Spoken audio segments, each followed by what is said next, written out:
রাজধানীর মিরপুরে কালশী বস্তিতে ভয়াবহ অগ্নিকাণ্ডের ঘটনা ঘটেছে। প্রায় 2.5 ঘন্টার প্রচেষ্টায় আগুন নিয়ন্ত্রণে আনতে সক্ষম হয়েছে ফায়ার সার্ভিসের 15টি ইউনিট। দর্শক, ঘটনাস্থলে এই মুহূর্তে রয়েছেন সহকর্মী আলোয়ান খান, সরাসরি তিনি যোগ দিয়েছেন।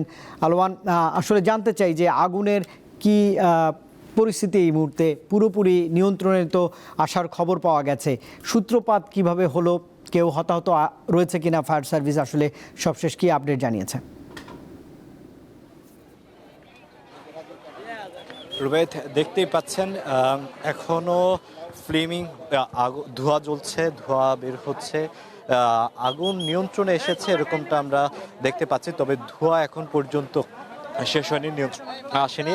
আমি আমার পরিস্থিতিটা আমি দেখাতে চেষ্টা করছি কিভাবে ধোঁয়া একদম গ্রাস করে ফেলছে। এই ধোঁয়াটাকে নিয়ন্ত্রণে আনার চেষ্টা করছে ফায়ার সার্ভিস। এখানে যে বস্তিটায় আগুন লাগে সন্ধ্যা 7টা 23 আগুন লাগে। বস্তিবাসীর অভিযোগ যে কেউ একজন আগুন এখানে লাগিয়ে দিয়েছে। তবে আগুন লাগার এখনো প্রকৃত কারণ জানা যায়নি। ফায়ার সার্ভিসের তারা ব্রিফিং করবে, ব্রিফিং করার শেষে হয়তো তদন্ত করার সাপেক্ষে হয়তো বিস্তারিত আমরা জানতে পারবো। কিন্তু এই আগুন লাগার কারণে কিন্তু পুরো বস্তির ঘর বাড়ি যা ছিল, প্রায় 250 পরিবার, 250টি ঘর ছিল, সেই ঘরগুলো কিন্তু একদম পুড়ে ছাই হয়ে গেছে। পাশেই কিন্তু বেশ কিছু পুরাতন মালামালের দোকান ছিল, সেই দোকানও কিন্তু পুড়ে একদম ছাই হয়ে গেছে।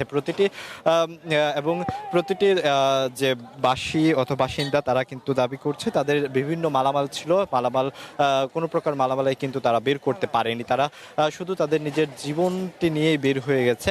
আমরা 10টা নাগাদ ফায়ার সার্ভিসের তৎপরতায় দেখেছি যে ফায়ার সার্ভিস আগুন নিয়ন্ত্রণে এনেছে, কিন্তু এখনো বিভিন্ন জায়গায় ধোঁয়া জ্বলছে, ধোঁয়া বের হচ্ছে, এরকমটা আমরা দেখতে পাচ্ছি। এখনো কিন্তু ধোঁয়া বের হচ্ছে, প্রচণ্ড পরিমাণে ধোঁয়া বের হচ্ছে। ফায়ার সার্ভিসে কাজ করে যাচ্ছে। এবং আমরা যদি ক্ষয়ক্ষতির পরিমাণ বলি, এখানে বস্তিবাসীরা কুরবানি দেওয়ার জন্য একটি গরু এনেছিল, যে আগামী কুরবানির ঈদে উনি গরুটি এখানে কুরবানি করবেন। সেই গরুটিও কিন্তু এখানে পুড়ে ছাই হয়ে গেছে, এমনটি তথ্য দিয়েছে এখানের বস্তিবাসীরা। এবং প্রতিটা বস্তিবাসীর কিন্তু বিভিন্ন যে মালামাল ছিল সেই মালামাল কিন্তু পরিমাণ কিন্তু কারো লাখ টাকার মালামাল ছিল বলেও কিন্তু এখানের বস্তিবাসীরা আমাদেরকে জানিয়েছে। সেই মালামাল কিন্তু তারা বের করতে পারেনি। এবং আপনারা দেখতে পাচ্ছেন যে ফায়ার সার্ভিস চেষ্টা করছে যে ধোঁয়াগুলো আসলে নিয়ন্ত্রণ করার জন্য। সেই ধোঁয়া নিয়ন্ত্রণ করলে আমরা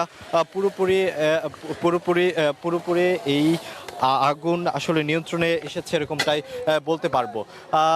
এই ছিল রুবেদ সর্বশেষ বস্তি থেকে। নিশ্চয়ই রাজধানীর কালশীর যে আগুনের ঘটনা, সেখান থেকে সবশেষ আপডেট এই সহকর্মী জানাচ্ছেন।